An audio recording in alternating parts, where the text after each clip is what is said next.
Hello and welcome to the Flourishing Introvert Talks with me, Jo Rawbone. This is the podcast that celebrates the natural gifts of introverts so that we can flourish in all situations. Episode 338, The Reliability Trap. Hang on, I hear you cry. You're always banging on about the power of reliability, and now you're talking about it being a trap. Why, yes, I am, so allow me to explain. One of the qualities we introverts are typically renowned for is our reliability. We keep our heads down, do great work with little fuss, and all without expecting a big fanfare. In fact, most of us are somewhat allergic to a fanfare. I remember so clearly wincing when I hear the trumpeters ever so slightly off at grand state occasions. And the fanfares some colleagues and even some friends produce have me wince in the same way. It's not that they don't intend well. I know that they do. It's simply that my psyche doesn't appreciate the praise in the way most people think I ought to. And most importantly, that's typically not why we do the great work. In my case, and certainly for many of those I work with, we do great work for the personal satisfaction of a job well done and of our values well lived. I notice that I use the term great work quite often on my podcast and in my articles, and I think my inspiration comes from two sources who look at great work through different lenses. My first encounter with the notion of great work was through Michael Bungay-Stanier's book, Do More Great Work, recommended by my good friend and fellow coaching supervisor, Judith. And then later, I found David Sturt's book, Great Work. So there's clearly something in the concept of great work for me, as it's a recurring theme. And I want to be clear right away that great work is not a commentary or judgment on the quality of the work we do. It's much more significant than that. In a nutshell, and unless my memory deceives me, Bungay-Stanier looks at great work from the perspective of, does the work matter to me? And Sturt looks at it as, does it make a difference to other people? As you might imagine, I want the best of both worlds, and for me, great work has to be both personally fulfilling and impactful, so I'll blend the two. And from those definitions, it's clear that great work does not necessarily mean something grandiose, high profile, or needing a position of seniority. It's whatever I define as personally fulfilling and positively impactful. So what does this have to do with reliability, you might be thinking? Good question, and it leads into why I think reliability can be a trap. But before I get there, I want to give a bit of context around reliability. For me, being reliable is being my word, a phrase I picked up when I was doing the Landmark Forum back in the very early 1990s, I think, and the phrase has stayed with me ever since. If I say I'll do something, I do it, to the standard and completeness that is expected. I stick to the deadlines wherever possible, and I make sure that I let people know if meeting the deadline looks doubtful at any time. You might remember during episode 331, Why Trust is So Difficult, I talked about how reliability is a key component of trust. Charles Feltman says when deciding who to trust, we consider their reliability, their sincerity, their competence, and their care. Yep, all of those matter to me. And David Maister talks about trust as a function of credibility, reliability, intimacy, our ability to build relationships, all divided by self-orientation.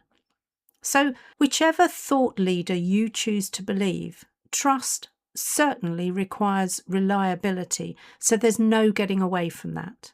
So now we have the necessary pieces to look at why reliability may be a trap.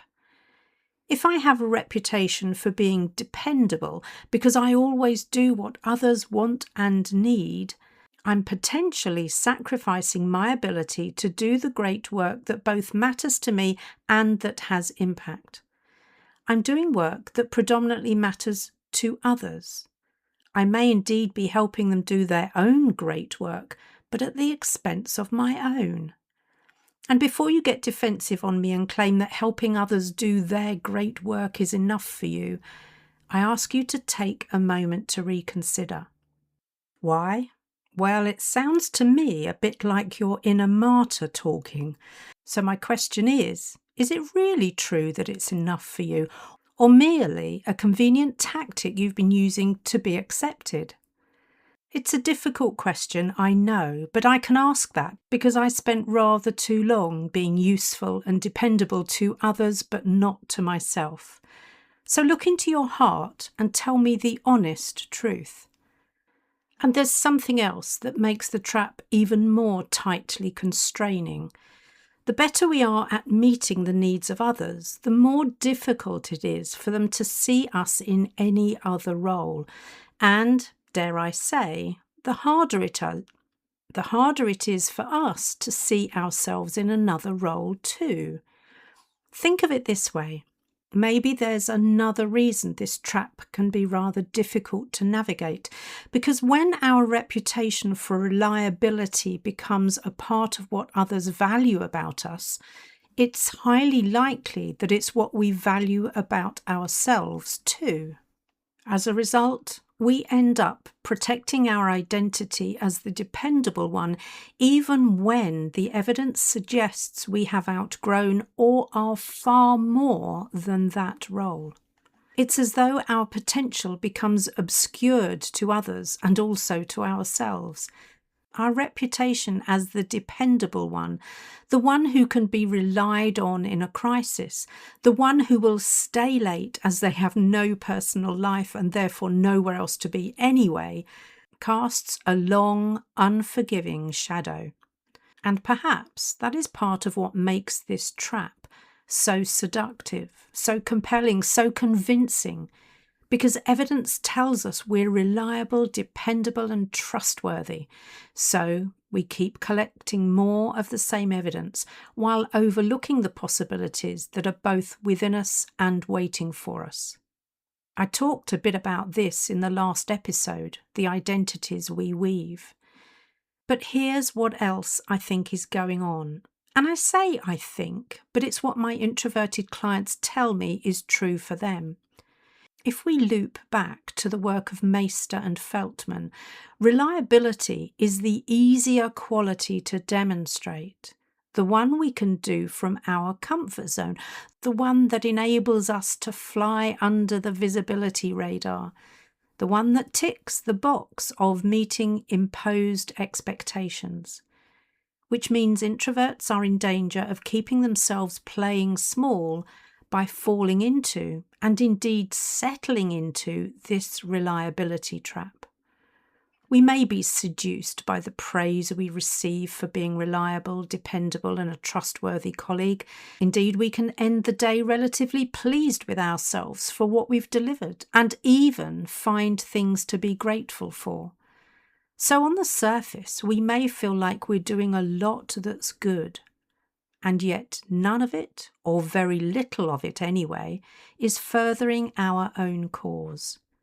It's not our great work. At best, it's feathering someone else's nest, and at worst, it's sidelining or minimising our own aspirations.